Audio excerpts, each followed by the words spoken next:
Good afternoon, sports fans. This is Ron Mexico, ESPN's fantasy football expert, and we're here today to talk about the RJC Big Red Machine Fantasy Football 2022. Season's just around the corner, and draft is going to be coming up. I think I've got it on the schedule Monday at 8 p.m. So we need to determine the draft order, and so hopefully by the end of this, we've got a clear picture who's getting that first pick, who's getting that nice juicy Jonathan Taylor pick, and who's getting like a Baker Mayfield or a Sam Darnold or somebody from the Jets. So that's what determines winners and losers. We've got some new teams this year, some new owners, very exciting. But before we kind of talk about them, like to do a full recap of the league. Talk about last season's standings and how that all went down, and kind of give you a glimpse of what we think is going to happen this year. So we'll start off with the East Division, Port Town Country Boys. That is Barry Corman's fantasy team. He was 5-9 last year. I talked to Barry earlier, just asked him what's going to happen this year, and he said he was still planning to draft all the studs and then slowly trade them all away throughout the year to Josh O'Reel for backup kickers, terrible defenses, injured running backs. So I don't know what this team's going to do. They will probably still be in the cellar this time next year. Second team in the East is Mark's team. It's a team name to be determined, so we're still working on that. He was 5-9 in last year, but he had a rough year. Team was decimated by injuries. He had Derek King Henry, so he was able to ride him pretty strongly through the year, and then he also had Joe Burrow helping him out down the stretch, but still a big hole to dig out of. We see a much better year for him in 2022 because really it can't get any worse. Josh O'Reil's team, he was the one that finished first last year. Regular season 8-6, but took the championship home. His team is now known as Champ Champ. Very nice, Josh. Josh's game plan lies in drafting terribly, but then talking other people into trading him their studs for his duds. That is his mo. Watch him to send out maybe 10 to 20 emails before week one, just to see if he can get somebody to take a bite. That's his style. He's pretty good at that. Next team is Lexington's Laces Out Dan, which is Tudor's team. He finished third with a 7-7 record. Somehow he finishes third with Andy Dalton as his quarterback. So I mean, hey, it got him third place last year, so I'm thinking he's probably going to draft a Baker Mayfield or a Geno Smith. More details to follow. And then our first rookie that we're coming across is Rich with the Barcelona Dragons. He's a new owner, but Big Daddy Rich has played before. It's just been a very long time. But don't worry about that rust because he's got some Jersey connections. So, never count him out. If Rich is playing backups, maybe the week that you're playing him, I'm sorry to tell you, but I would probably sit my RB1 and my receiver ones because they may be sleeping with the fishes or taking a dirt nap in a shallow grave on the New Jersey Turnpike. This guy's got connections, like I said. I don't know, if he can't get Cooper Cup this year, he may run into a little problem. Who knows? Who knows? May choke on Salam or maybe get a little baseball bat to the knee. We don't know. We don't know. The West is an interesting a lot of teams. Bishop Sycamore, which is Chad Rainwater's team, he finished 8-6 last year. He knows his fantasy sports. He's a quiet player that will sneak up on you. He's kind of the scat back of the league. He's very shifty, very quick, and I have him probably as my dark horse this year to take the West. Clear for 10 is Alex's team. Finished 7-7. If I remember correctly, had the first pick last year, but had a rough go with injuries.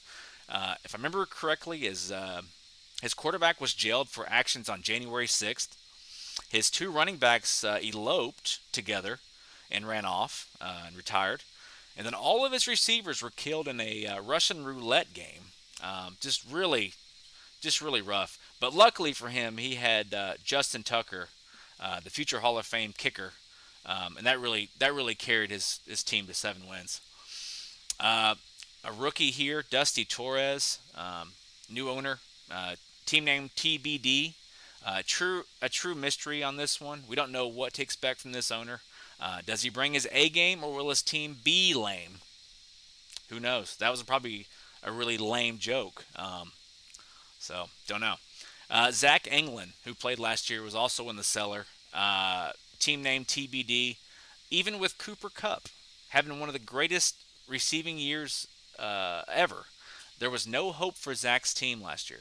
He appeared to draft a year early, as we see many of his players blowing up this year. So he had in 2021 a very good 2022 roster. So I think he knows what he's doing. I think he's going to zero in this year, and he could definitely take on Chad for supremacy of the West. And last but not least, our new owner and fantasy football virgin is Quinn.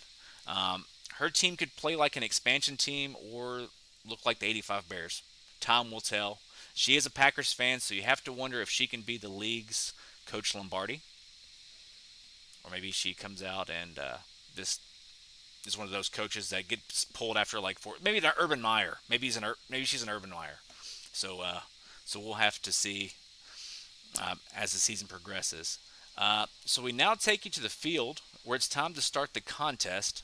I gotta check to see if my partner is down on the field. Angela, are you there? So Angela, maybe having some difficulties there. I don't know. I don't hear her. Um, Angela, are you there?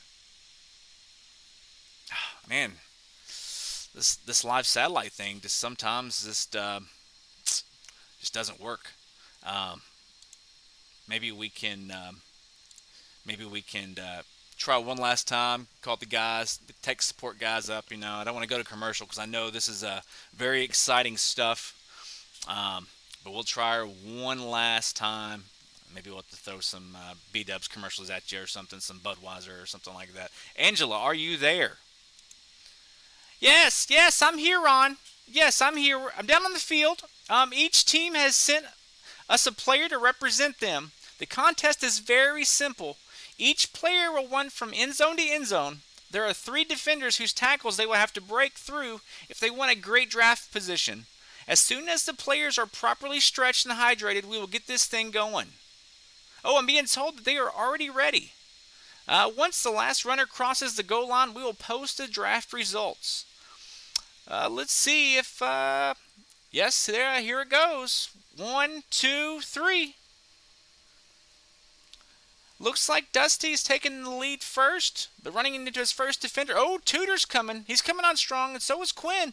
What's going to happen here, folks? Alex is busting through. Oh, my gosh, Alex gets a pick again. Oh, my gosh.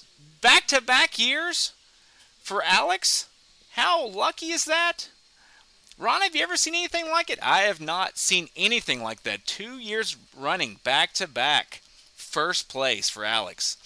Second place, looks like the rookie Dusty is going to get slotted in there. Third place will go to Tudor. Fourth place will be the other rookie Quinn. Fifth will be Barry. Hopefully he does better than he did last year. Sixth will be Chad. 7, the previous champ, Josh O'Reel.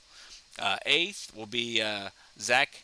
9th, Big Daddy Rich. And leading the back there will be Mark's team.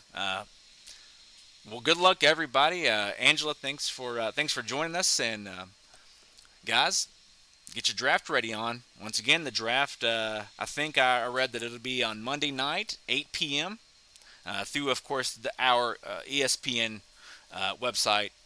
Should have plenty of links there. The commissioner should have sent you guys some links. Should be able to get right on the app and draft away. 60 seconds on the clock, I believe. Double check as always. Check those league settings. You want to know what type of scoring you're in. Usually, that could make or break your team based on how you draft versus your rule set there. So half point PPR league. So running backs, receivers usually pretty balanced. But once again, good luck to everybody. This is Ron Mexico signing off. and go fantasy.